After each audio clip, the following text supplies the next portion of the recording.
सर्वगुण संपन्न परमेश्वर ही है। एक परमात्मा ही सर्वगुण संपन्न है। सर्वगुण संपन्न का मतलब होता है, जैसे आप लोग जानते हैं सामान्य तरीके से, कि सर्वगुण संपन्न का सामान्य अर्थ क्या है, जो सामान्य व्यक्ति भी समझ सके। उसका सीधा सरल सा अर्थ है, जैसे माता के अंदर ममता का गुण होता है और पिता के अंदर अनुशासन करने का गुण होता है, गुरु के अंदर उचित और ज्ञान देने का गुण होता है, पशु के अंदर पशुता का गुण होता है, देवताओं के अंदर देवत्व का गुण होता है।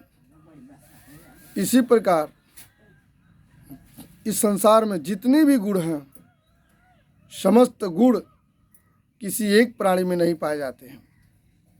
यदि किसी एक प्राणी में पाए जाते हैं तो वह नारायण है। नारायण में ही सर्वगुण संपन्नता देखी जाती है। उनके अंदर माता की ममता, पिता की भांति अनुशासन, गुरु की भांति ज्ञान, मित्र की भांति मित्रवत व्यवहार, ये सभी गुण उनमें विद्यमान हैं। देवताओं की भांति दैवत्व गुण, नेताओं की भांति अग्रगण्यता का गुण।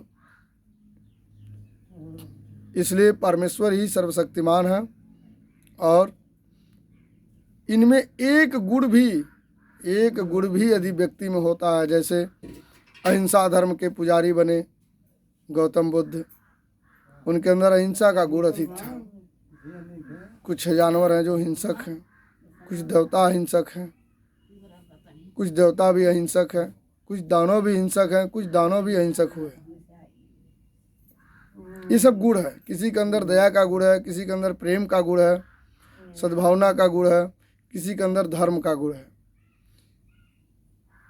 और परमात्मा में सभी गुण विद्यमान हैं। इसलिए सर्वगुण संपन्न परमेश्वर की जय हो। ओम नमो भगवते वासुदेवाय।